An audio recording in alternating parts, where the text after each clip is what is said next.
but 8 haunted Bay Area restaurants and the ghost stories behind them. I thought it'd be kind of fun to go through. There's a lot of really good articles today. It was really hard to choose, but we went with this one, which means the rest of the streams this week will definitely have food news, because I really want to talk about some of the articles that have been coming out. Yeah, but we're going to start with this one this week. So here we go. We all have our favorite haunts in the Bay Area. I don't live there, but, you know, a haunted restaurant caught my eye, so here we are. Those restaurants that serve the same comfort foods that mom used to make or elicit fond memories of meals shared with friends. While some Bay Area restaurants are known for their ever-changing menus and unique ambience, others serve ghostly apparitions alongside lunch and dinner entrees. There's actually a few haunted restaurants kind of out where I am. I remember there was like a ton. It was probably just like them trying to get written about in the paper, but they were like, oh, you know, when we were constructing this bar in this like old brothel, you could hear like people upstairs and stuff, and I was like, okay, all right. If you're looking for spooky dining experiences Halloween season, look no further than these 8 Bay Area restaurants. Union Hotel Restaurant and Bar. Take a trip back to California's Gold Rush era when you step inside the Union Hotel Restaurant and Bar in Benicia? This 3-story hotel and restaurant. Dude, why is it always the hotels? Like, the hotels are always super creepy. Like, these old ones. I used to work at, like, this huge property that had, like, a refurbished hotel. But it was, like, super old. And their art that they put up were, like, really creepy paintings. At night, you like when you're like the last one there closing up, it's just a big property, like, you know, sometimes you had to go far. Like, there was this one, there was like a separate bar on property that I would walk by. It was like inside the hotel building, and there was this one painting, and his like eyes would reflect perfectly in the glass pane of the bar that was always dark because it was closed. Made me jump almost every single night, dude. It freaked me out so bad every time. I hated it. I hated closing. Super spooky. There was tons of ghost stories too. Like, they had like a book, like the counter for you to like record your ghost encounters. So there's all kinds of stories. One time the power went out when I was like, there was like stuff underneath, kind of like the hotel where like we kept like linens and stuff, and I was like down there and we lost power while I was down there. So, oh my god. I like was so creepy. There was somebody, I was there with a friend, and like I remember like we kind of walked into each other because we couldn't see very well, and we're like, oh, did you turn off the lights? And we're like, we both were like, no. We got out there real quick. Let's see, where were we? This 3-story hotel and restaurant, which opened in 1852, very old, as a hub of alleged supernatural activity. Once a rowdy saloon, the bar now features elegant stained glass windows commemorating Benicia's years as the state's capital. Order a cocktail or martini while dining on flavored fare, including the pomodoro pasta or their beef stew with creamy polenta, and hear stories of the hotel's resident spirit known as Crying Mary. She's rumored to haunt the venue, continuing to mourn the loss of her lover. Probably just have like a speaker like that plays it every now and then. That'd be my guess. Sweeney's. Okay. Grill and bar. Speaking of Sweeney's, there's a game out. It is sort of like a restaurant business simulator.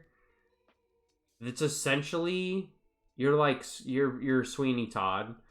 And so you run a salon and a restaurant. And I think it's just kind of like a roguelike. You just try to go for as long as you can without getting caught or something. And you unlock like new recipes with, you know, the secret ingredient. I contemplate. I don't think it's quite out yet, or it's coming out very soon. I wish I could remember what it was called. I'll have to take a look at it and see if I can find it again. While guests come to Sweeney's to indulge in traditional Italian fare, they often linger, hoping to catch a glimpse of the venue's resident spirit. In the early 1900s, the restaurant operated as a saloon, and locals claim the owner's ghost can often be seen sitting at the bar and politely leaving an 11-cent tip for the staff. Whoa, whopping 11 cents? Hey, Bakespender, known for steak, seafood, and classic Italian dishes, Sweeney's is housed in a historic building offering an elegant dining room, a lavish outdoor patio, and the possibility of a friendly ghost setting. At least it's friendly. I would like to know how this 1900s era ghost knows how to tip, but like modern day people cannot figure it out. We need to get it together. Society needs to get it together. Please tip restaurant staff. All right? Like, we don't get paid that great. We work really hard. I don't know. I gotta rant a little bit here. Every day I open up Twitter or the internet and can I scoot this? How far can I scoot this over? There we go. All right. And there's like a new video about some crazy person's like verbal assault, sometimes physically, on like food workers, and it's just like, why? We're people we're people. There's no reason to yell at us or like throw stuff at us. Zero, what's up? You know what I mean? Like, it's just so silly. Like, I just don't get it. Like, it just, let us be. I know service, and like, yeah, I've been through it. I used to do fast food, and I worked like the front counter. I've had people like threaten to kill me, like all kinds of stuff, and it's just like, for what? Like, if you have an issue, just politely bring it up, and 99% of the time, it's fixable. Like, you know what I mean? Like, the 1% is like, oh, how's your food? Like, oh, it's fine. And then they eat it all. And then after they're done, they're like, actually, I don't want to pay for any of this. It's just like, well, you ate it. But yeah, I remember this dude was like, had a little bit too much to drink or something. He was like dozing off at this table. And it was like me and these like two little ladies. They were like the servers and the bartender. They're like, can you ask that guy to leave? He's really weird. And I did, and the dude's like, how dare you like interrupt my sleep? Like, I'm gonna, I should kill you for that. And I was like, look, man, like, do what you gotta do, but you can't do it here. We called the cops, and they were just like, oh yeah, that's old Frank or something. He does that all the time. It's fine. And we're like, what? He does it all the time? Like, are you gonna do anything about it? And they're just like, nah. I shit you not. We closed down. Maybe 15 minutes later, I was leaving. I was gonna stop in the like 7-Eleven that was across the street to grab something to drink on my way home. He was getting arrested for harassing the 7-Eleven employees. And it was just like, we could have skipped this. Oh man, it was only takeout. I can't imagine a restaurant where I would serve it. Yeah, get on all seating people multiple times. Oh yeah, that happens all the time. It happens all the time. Honestly, like, most places I've worked, okay, it's really gross. Okay, like, a lot of the stereotypes about line cooks are true, and they're like really pervy and like are always hitting on the waitstaff. But the second somebody else does it that doesn't work there, they most of them will go on like full on like protective mode. They'll go out there and like remove people. Like, I've seen it happen. It's wild. And then they just go back to being sleazy. It's just like, I don't know. It's just like, come on, guys, you're doing the same thing he was. No, it's different. It's different. All right. Anyway, rant over. Be nice. Be nice to your wait staff and restaurant staff. We go through a lot. I like, you know what I mean? Like, to get your food out, like, we suffer through a lot. Like, it's a lot of like, like, a lot of the like long-time cooks have like wrist problems or back problems from like stooping over stuff so long because like the counters aren't high enough, or will like have like wrist pain after doing like a lot of prep. Not to mention just like working with hot stuff. My arms are covered in burns right now because it popped off super hard one night, and I was like, we just got absolutely slammered on like a random sleepy Tuesday that we thought it was going to be. And everybody and their grandma decided to come into the restaurant, and I like got hot butter splashed up my arm, like all this stuff. It's just like,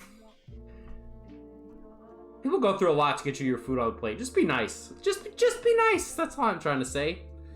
The stereotypes are true. I've always wondered that. Oh yeah, dude. Oh yeah. Oh yeah. And like, here's the thing though. It's like I've worked. Okay, not a lot. I have worked with several female servers that will kind of play into it, and they'll get kind of flirty with the cooks to get free food. That happens a lot too. You know, it is what it is. But yeah, there are a lot of really sleazy line cooks out there. Kind of no matter where you go. I don't know why. But yeah, that'll just happen. It's there's been at least one per restaurant I've worked in, if not more. Like when I started at the my last job, anytime that somebody walked into the bar that the like one of the cooks thought was like super attractive. Oh god, what do they say? I think they would say like 86 French fries. We don't have French fries on the menu, so everybody would like go and look. And I was like, guys, can we just work and cook food? Minimum of one, take it or leave it. Yeah, like I don't know. It like it's. I don't want to defend the behavior. It's usually pretty harmless. I have worked with people that are like exceptionally gross, and they usually don't last long. Here's a fun food tip, fact, bit of history for you. In old time soda fountains, this has been around forever. If there was a lady that walked into the soda fountain that the soda jerks noticed that were well endowed in the chest area, they would say, "Oh, we gotta fix the pumps." So it's like that's been going on for forever. You have a friend that works at a fast food place in a mall and he gives free food to people that finds attractive. Yeah, it happens all the time. Yeah. So yeah, it like I don't know why I don't know why restaurant staff is like that. But you know, it is what it is. Yo, what's up? How are you doing? It's funny, but not. Yeah, it's just kind of like, and again, like most of the time, it's like kind of harmless, but also it's like I don't know. I don't want to defend the behavior of some of these guys. It's like it's a lot. It was like sometimes it was a lot to handle. What's going on here? Oh, we're covering some. I went off on a little mini rant about how people should treat restaurant workers nicer. But right now we're just reading about some of the haunted restaurants, the supposed haunted restaurants that are in the Bay Area.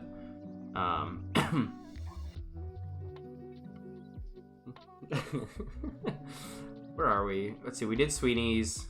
Okay, oh yeah, it all stemmed from because this ghost apparently knows how to tip staff. It's 11 cents, but when he was alive, I guess 11 cents could have been a lot. I don't know if the exchange rate is. Is my restaurant haunted? I don't think the one that I'm currently at is. I was telling Matt earlier, I worked at this really large property that had a restaurant and then like a separate bar and like a hotel that was supposedly haunted. They had a ghost logbook, and there were like a few times where I was like, things got a little spooky.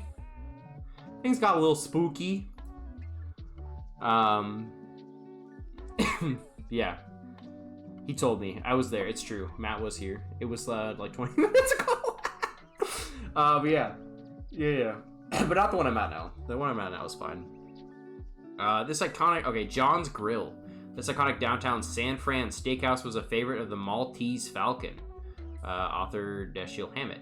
Some guests claim Hammett's spirit still frequents the historic restaurant where he wrote his best-selling novel. The extensive menu features Sam Spade's lamb chop, named for Hammett's famous private investigator, and served with baked potato and sliced tomatoes.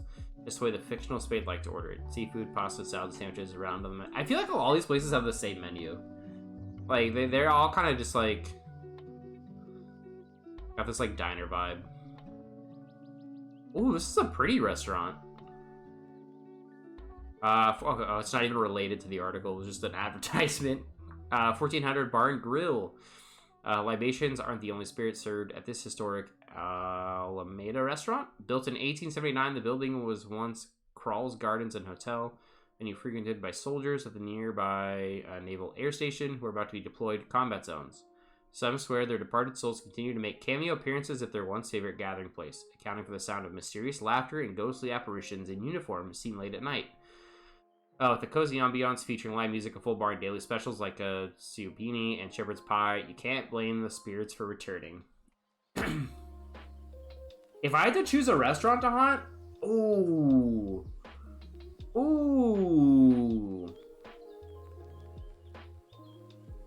what would I haunt?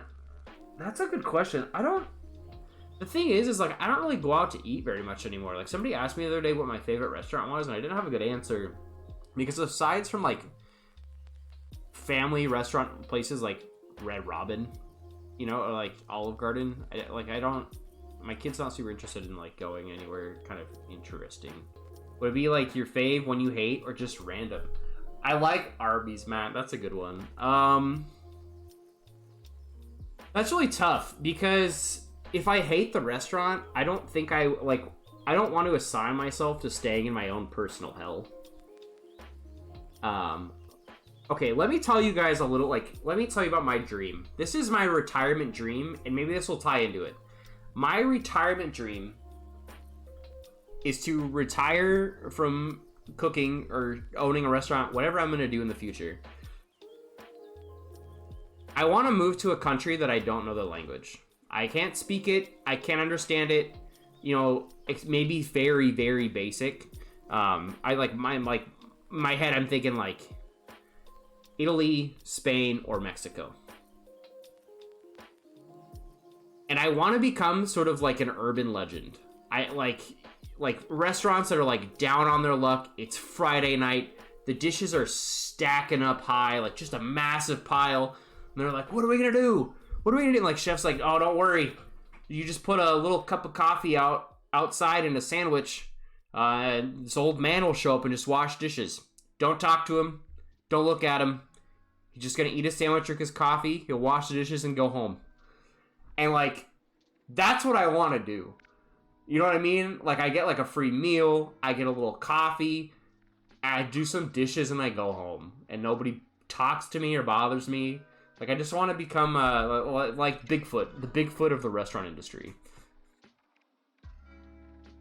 And so maybe maybe that's just like, I'm just this ghost that just roams around that helps clean kitchens. Because there's like something really satisfying about doing dishes and like scrubbing down a kitchen.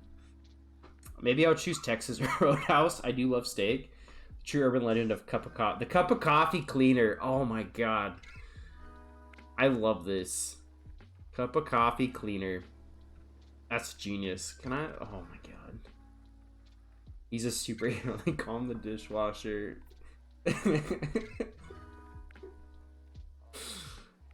Credit you, Steve. I will.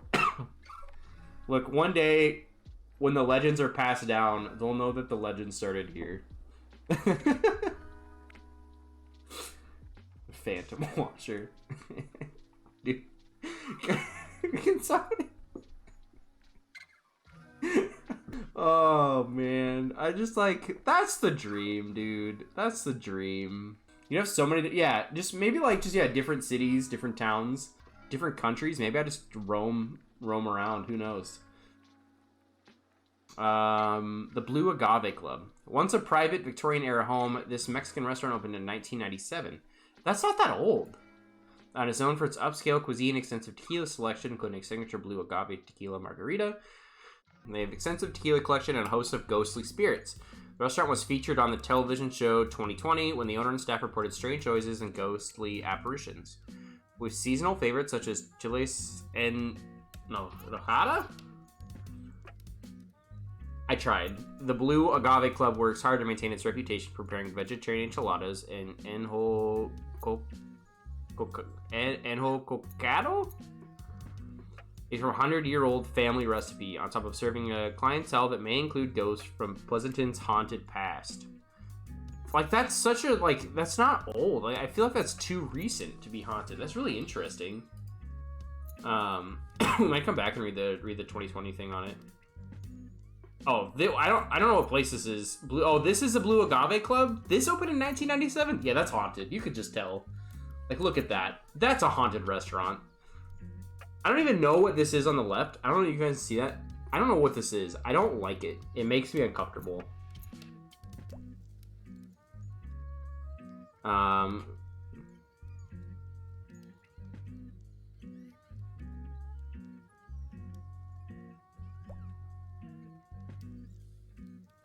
'90s pizza. Is. Can I sit?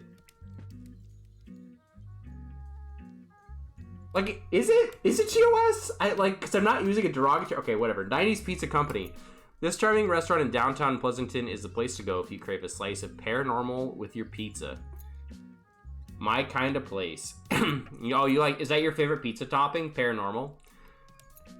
I really like, Canadian bacon, pineapple, Canadian bacon and paranormal. Built in 1864, the upper floor of the pizzeria once housed a brothel. And both staff and patrons have reported seeing a full-figured woman known as the Blue Lady peeking out of the building's second-story window. Order one of the sourdough specialty pizzas or a jumbo cheese ravioli dish and take a seat in the restaurant's mirror booth where the legendary spirit once scrawled "Boo." Despite numerous attempts to erase the message, it remains as much of a staple as the restaurant's salad. Really? Prove it. Where is it? I'm looking at here. No, wait, where's the window? Why would they have that there and not have a picture of the window? That's actually... Oh, it's right here. Okay, well, it's not... That's not what I want. Anyway. You get paranormal, pepperoni, and bacon? Alright, what's everybody's favorite paranormal pizza? Paranormal pep and bacon sounds pretty solid.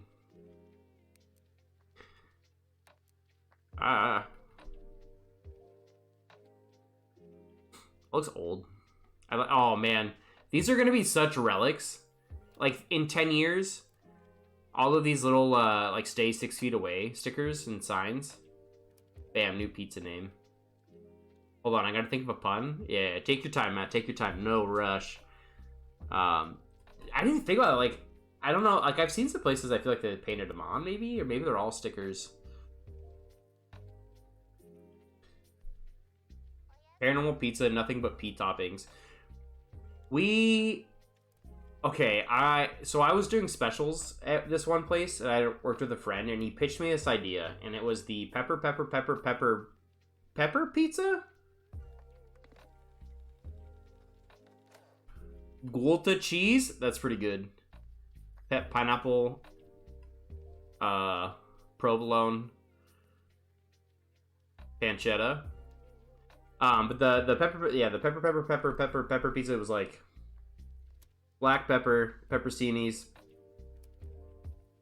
bell peppers, jalapeno peppers, pepper jack cheese, and I think pepperoni. And it might have just been an olive oil base. It was great. Where are we? Oh, Moss Beach Distillery. Magnificent views of the Pacific Coast are the only reason to visit this historic restaurant. Once a popular 1920s speakeasy. Also, kind of a common thing. There's like a lot of these were like saloons back in the day, frequented by silent film stars and other local celebrities. Moss Beach Distillery also had an alleged haunted past. Rumor has it that a mysterious lady in blue was killed during the Prohibition era while walking on the beach with her lover, and her spirit continues to roam the premises. Visitors travel from around the world to experience this restaurant's stunning patio views and California coastal cuisine, including shrimp, Alfredo, and seafood sliders. Hoping to catch a glimpse of the resident ghost. I'm just gonna open up a restaurant and say that it's haunted. Can I do that? Is that against the rules? I like fun pizza names. Why isn't that a thing? Instead we get boring stuff like meat lovers or veggie. Oh man, you gotta come over to where I am then. We have a ton of like artisan pizza places that do all kinds of like silly puns. There's one place that I saw that's like their vibe is like heavy metal, so all of their pizza names are like heavy, like riffs on like heavy metal names, like music and stuff. and just fabricate it. Exactly. Like who? It's like, oh man, the ghost didn't show up today. Or maybe come back tomorrow and wait around all day. Have a pizza, order a drink. I don't know. I heard she comes out if everybody gets breadsticks too. And then just see how many days I can get away with that. Let's see. Set High Top Mount Hamilton. This classic Italian-American steakhouse is known for stunning patio views of the South Bay, plus hand-cut pasta, prime rib, filet mignon, and Maine lobster. Yet locals have also reported ghost sightings, including a mysterious young girl playing on the balcony and lights that flicker for no apparent reason. Sounds like they just need to change the light bulbs. Boom. Best-selling item is breadsticks. There we go. Yeah, exactly. Popular venue for both special occasions and group events. The historic Grandview originally served as a roadhouse in the late 1800s for those visiting the Lick Observatory by stagecoach. While the original structure has been rebuilt and remodeled, the Grandview retains its same elegant ambience for years past. Wait. Here we go. Here's the selling point. I pick whatever the most like expensive thing on the menu is. I make it kind of look. I kind of make it like gimmicky looking, so it's kind of like big and extravagant, and kind of silly. But I'm like, oh, this was the ghost's favorite meal. There's a higher chance they'll come sit in your booth with you, wanting to have a bite, and then everybody orders the big expensive thing. I think that was it. Yeah, it was all of them. Yeah, I do find it really interesting that a lot of these restaurants all had sort of the same vibe. Kind of like you know, like it was like kind of like they all had kind of like pasta, but they also had what I felt like were like diner staples. Or like maybe like Italian bistro vibes. I can't think of like the word that I'm thinking of. Well, they all had pasta. They all had like lamb chops or like filet mignon or prime rib, that kind of stuff. It just kind of makes me think of like diners. But yeah, there we go. There we go. Eight haunted restaurants. So if you're in the Bay Area and you've been to any of these, let me know. I want to hear about it. I want to know if you've seen the spooky ghosts. An old white dress to pass by a window sometimes. I think I would, but I think it'd be like I'd be worried about them getting tackled by somebody. Like it was just like really like a little too into it. I like one thing that might work though is like, oh, thank you, Matt, you're hired. What if I like had like like there was like a few, like I had these like mirrors. I wonder if it's possible. Mirrors are almost like window kind of things. And they're like, one of them had a gap, and every now and then like I would pull like a piece of cloth like kind of past it so it looked like somebody was like walking by. I don't know. Projector or something, or maybe those mirrors you can, yeah. We're kind of on the same page, I think. Look, in 20 years, somebody's gonna pull up. Somehow they're gonna have a clip from this VOD, and they're gonna be like, he's faking it. Look, he planned it all along 50 years ago on Twitch. Okay, you can make it happen is all I know. Oh yeah, we could make it happen. What if you tackled him instead? Man, I feel like it's a lawsuit.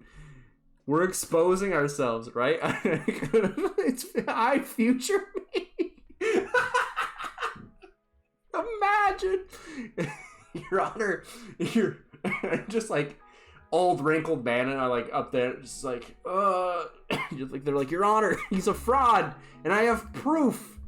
And they're like, what are you talking about? And they're like, oh, back in the day, there was this thing called Twitch. And I'm gonna play the VOD for the court.